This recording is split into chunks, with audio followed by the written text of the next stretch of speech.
Padala niyo po ito sa itim mo kay tulfo@gmail.com o mag-text sa 0949-4616064. Balik tayo sa mga police report na tiyempuhan ng News 5 ang mga aksyong habulan ng mga pulis at isang suspect sa Caloocan kaninang madaling araw.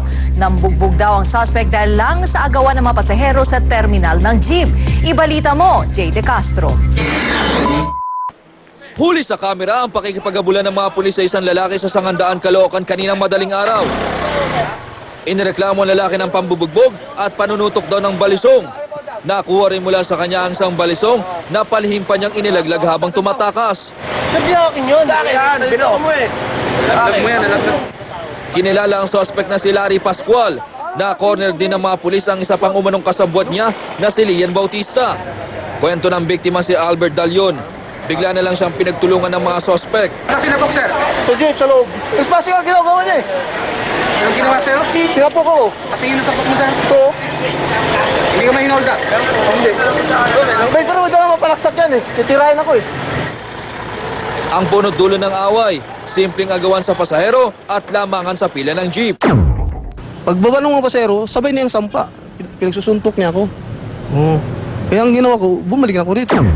Tumanggi namang magsalita ang mga suspect sa bintang. No comment ako, no comment. Nahaharap sila sa kasong physical injury at illegal possession of deadly weapon. Jay De Castro, News 5. Sa kulungan ng bagsak ng isang lalaki matapos mang-hold up ng pampaserong jeep sa QC. Doble bukol naman ang suspect dahil bukod sa pang-hold up, nabisto pang may bitbit na baril at shabu. Ibalita mo Ryan ang...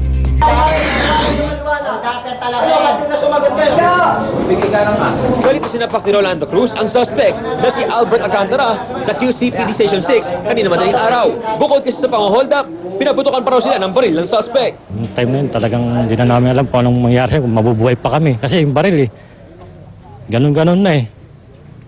Papuputok na talaga, papatay talaga eh.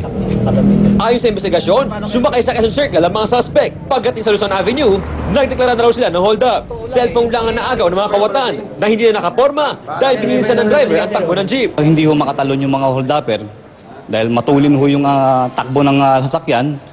So nadaanan ho namin, mayroong mga pulis na naka-deploy dun sa area. Nagbigay ho ako ng signal, bumusina ho ako. Kanya ho nahuli yung hold-upper. Hindi na na-recover ni Nakaw ng cellphone dahil natangay ito na nakatakas sa kasabwat ng suspect. Nahulihan naman na naaresto si Alcantara ng isang kalibre 38 na baril at pakete ng hinihinalang shabu. Pero depensa ng suspect, wala raw siyang balak na mang-hold up. Akala ko, napaway ho siya. Anong kilos niya? May hawak ko siyang kutsilyo. Siyempre, may gamit din po. Sana mahuli rin si Sir dahil unang-una wala talaga sa plano ko to Sir eh. Posible sampahan ng kasong robbery hold-up, illegal possession of firearms, at violation of Comprehensive Dangerous Drug Act ang suspect. Ryan Ang, News 5. Perwisyo ang inabot ng ilang motorista ang bumibiyahe sa EDSA kaninang madaling araw. Paano kasi isang kotse ang sumalpok sa likuran ng trailer truck? Ibalita mo, Cel Guevara. Walang patid ang pagpusina ng mga motorista na naipit sa traffic sa EDSA northbound kaninang madaling araw. Ang dahilan ng traffic, ang salpukan ng Mitsubishi Lancer at trailer truck na ito. Sa lakas ng pagkakabangga ng kotse, halos pumailalim na ang kalahati nito sa likuran ng truck. Laking pasalamat ng driver ng kotse na si Randy Astilla dahil nakaligtas siya at wala ni isang galos. Pero hindi nakaligtas sa galit niya ang driver ng truck dahil hindi raw niya akalaing nakahinto pala ito. Hindi naman nakahasad.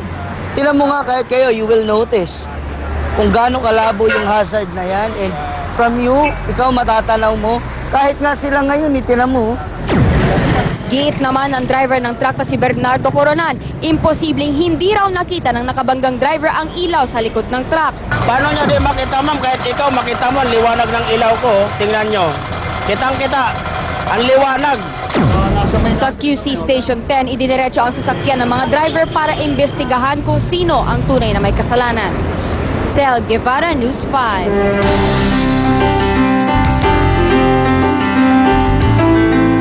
Mga mommies, hindi porket busy tayo sa mga gawaing bahay, wala na kayong oras para mag-exercise. Ito ang ilang simple exercises na pwede niyong gawin kahit sa loob ng bahay.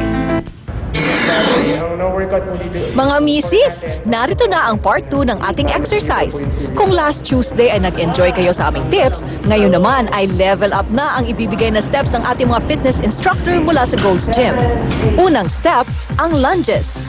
Ang unang position natin ay lunge. Apak lang po yung isang paa, akbang paharap po. As wide as you can. Tapos pagbaba po yung tuhod sa likod, sabay angat. Baba at angat. And go! Makakatulong ang exercise na ito para mapanat ang muscles natin sa braso at binti. Ang pangalawang step natin ay tinatawag na step up with twist. Okay, so yung position po natin, para tayo magma-march yung una. Okay, kasabay po nito, tayo ay mag-twist. So pag pinagsabay natin, taas yung kanang paa, sabay twist.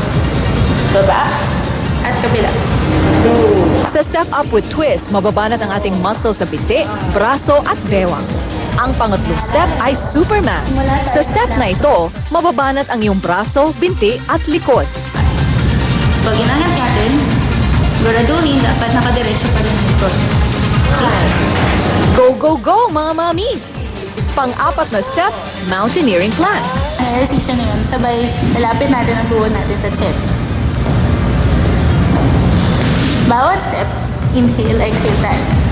Sa step na to, parang umakyat ka ng bundok pero nakadapa. At panghuling step natin ngayong araw, ang crunch. Kailangan dito, galing sa abs ang contraction. At habang ginagawa natin to, yung katawan natin ay nakarelax pa rin. Ang crunch ay effective para lumiit ang ating tiyan. At yan mga misis ang mga exercise na pwedeng gawin sa loob ng bahay. Susunod, Sarangani Representative Manny Pacquiao at asawang si Jinky inimbitahan ni Presidente Barack Obama sa White House ngayong Pebrero. Team Azkals pinatop ang Mongolia Blue Wolves sa qualified match ng AFC Challenge Cup sa Bacolod.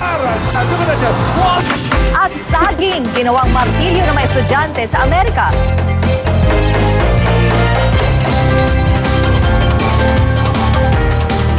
Mamaya sa nag-iisang telegrande sa telebisyon, tuluyang balak ni Jumo Zing na malaman ang sikreto ni Duan Yu. Ang balumbo na sinasabi mo, walang sino man ang kayang basahin yan dito. Ipakita mo muna sa akin.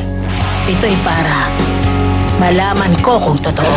Nasa isip ni Ginoong Duan ang sinasabi kong lihim ng sagradong espada. Pero hindi magpapatinag ang ating bayani. Wala kang pakialam kung anong nasa kanyang isip. Sabihin mo nga sa amin kung ano ang iyong gagawin.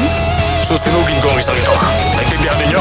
Halika na! Makalaya pa kaya si Duan Yu? Alamin sa 8 Kingdom.